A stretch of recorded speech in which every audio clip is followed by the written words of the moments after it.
Para ilustrar as nossas atividades, eu preparei 3 bases para que vocês possam responder as 3 partes do nosso caderno sim, tá? Primeira parte, nós temos um infográfico. O que é infográfico segundo o dicionário? É a explicação feita por meio de imagens, fotografias, desenhos, gráficos, anagramas, que no jornalismo é usada para sintetizar uma notícia ou referente à infografia, reunião dos elementos gráficos e visuais usados para caracterizar uma informação jornalística. Em nosso exercício, nós temos ali, você sabe o que é um infográfico? Infográficos são textos multimodais, isto é, compostos por mais de uma linguagem. Nós temos ali a linguagem verbal, que são as escritas, não é? Com a linguagem não verbal, que são as imagens, números, numeração, setas, cores, para explicar um fenômeno ou processo na visão científica. Alguns infográficos constituem partes de reportagens ou artigos de divulgação científica, outros são independentes. Na internet podemos encontrar inúmeros infográficos virtuais, interativos, que também combinam sons e imagens em movimento. Do exercício número 1 até o exercício número 5, nós temos uma atividade sobre infográfico. E ali na número 2, nós temos um infográfico sobre a água que você não vê, com todas as informações que foram lidas ali no nosso vídeo anterior. A partir da questão número 6, nós também temos um texto que fala sobre a água.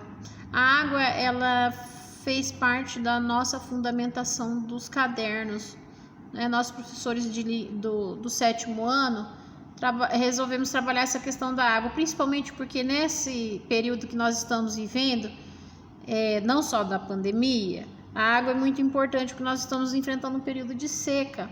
Então, é fundamental a gente trabalhar sobre a importância da água dentro da nossa rotina também, porque nós temos que valorizar, não é? Para afinal de contas, a água é vida. E nós temos uma poesia ali que se chama Água, do Paulo Tati e do Arnaldo Antunes, que diz o seguinte: água, da nuvem até o chão, do bueiro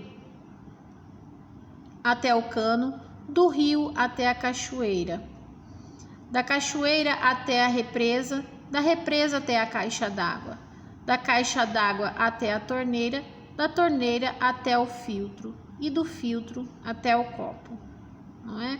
Esse exercício número 6 é referente a esse texto, água, tá ok?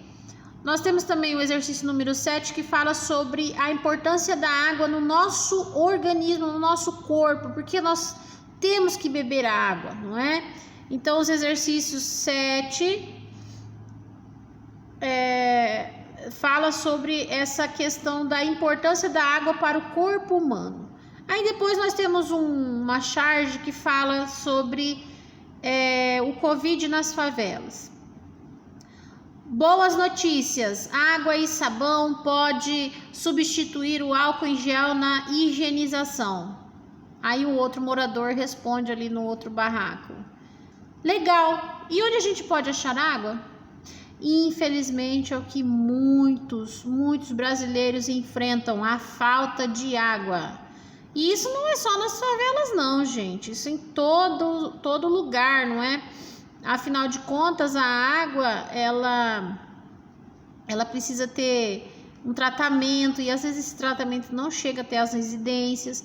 Ela necessita às vezes também do ciclo, não é? E o ciclo da água às vezes é interrompido, porque você sabe que sem a chuva nós não temos água, os rios secam. É fundamental a gente saber sobre a importância desse elemento, que sem ele, o ar, nós não sobrevivemos, não é? Aí nós temos o exercício da número 8, que também é referente à charge Covid nas favelas, tá? Qual é o problema social? Nós também estamos levantando essa questão social sobre a água, não é? Então, nós temos ali o exercício número 9, que também fala assim: a água é um elemento fundamental e essencial para a espécie humana. Escreva um parágrafo explicando quais ações devemos adotar no nosso cotidiano para evitar esse desperdício de água. Afinal de contas, nós desperdiçamos muita água, não é? Isso nós sabemos, infelizmente, mas nós temos que ter a consciência de preservar, não é? De mudar os nossos hábitos, economizar a água para que nós possamos ter água para o resto da humanidade infinitamente. Só que nós sabemos que não é possível isso, um dia ela pode acabar, não é? E aí nós chegamos ao nosso conteúdo gramatical. O que são verbos, tá? Dentro das classes gramaticais, os verbos eles são fundamentais, assim como o substantivo, na formação das orações, das frases, tá ok? Porque sem o verbo, limita um pouco a informação. O verbo ele traz o quê? A ação, o estado ou fenômeno da natureza para compreender melhor o que são as orações, não é? Então, nós temos a definição de verbos. Verbos de ação. Um verbo de ação é quando é caracterizado por uma atividade expressa por um sujeito, agente, que é aquele sujeito que faz, não é? A ação, ou que recebe também a ação. E nós temos os verbos de ação, como o próprio nome já diz, que possuem um significado próprio, é algo que é realizado, não é? Ou desejado, ou uma atividade mental, entre outras coisas. Nós temos exemplo ali, o gato subiu na mesa. Subiu é uma ação do gato. O gato pulou na mesa. Pulou é uma ação do gato. Então, esses são alguns exemplos. O homem foi de moto para o trabalho. Como ele foi de moto, é uma ação, não é? Estou comendo bolo. Comer é uma ação. Mudei de trabalho. Mudar também é uma ação. Exemplos de verbos de ação. Não são todos são alguns exemplos, tá? Desejar, cair, pedir, pensar, esticar, derreter, adaptar, caminhar, amar. São exemplos de verbo de ação. E nós temos também os verbos de estado. O verbo de estado expressa uma propriedade de uma situação ou condição que está localizado o sujeito. Ele apresenta situações dinâmicas.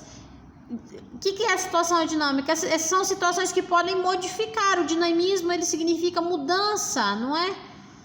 E dentro do processo verbal não sofre nenhuma alteração, mas por isso o argumento desse verbo é inativo, ou seja, ele não se firma, ele pode sofrer uma alteração. Nesse caso, o sujeito é um suporte da propriedade, como estado ou condição. Aí nós temos um exemplo ali que vai dar uma explicação melhor para vocês. Você pode reconhecer um verbo de estado pelo seu aspecto verbal, seu sentido. Por exemplo, Diego mora em Barcelona. É um estado. Mariana fala inglês. É um estado. Pode ser que ela fale hoje, mas pode ser que ela não fale amanhã, não é? Pode ser que Diego more hoje na Espanha. Pode ser que ele volte a morar no Brasil ou nos Estados Unidos. Não importa, isso modifica, não é? Nós temos exemplos de verbos de estado: ser, estar, permanecer e ficar. Como verbo auxiliar, nós temos os verbos auxiliares, que são os verbos usados nas locuções verbais. Os verbos auxiliares, eles servem para quê? Para auxiliar algo, auxiliar uma conjugação, auxiliar o verbo ter, auxiliar o verbo haver. Olha só na frase: eu tenho estudado para a prova. Olha o verbo ter ali, ele é um verbo auxiliar do verbo estudar, tá ok? Hei de conseguir terminar aquele exercício. Ei vem do verbo haver, ele tem o quê? Como auxiliar o verbo terminar ou conseguir terminar, tá? A atriz foi convidada para a festa. No caso, esse foi vai ser o verbo auxiliar ser.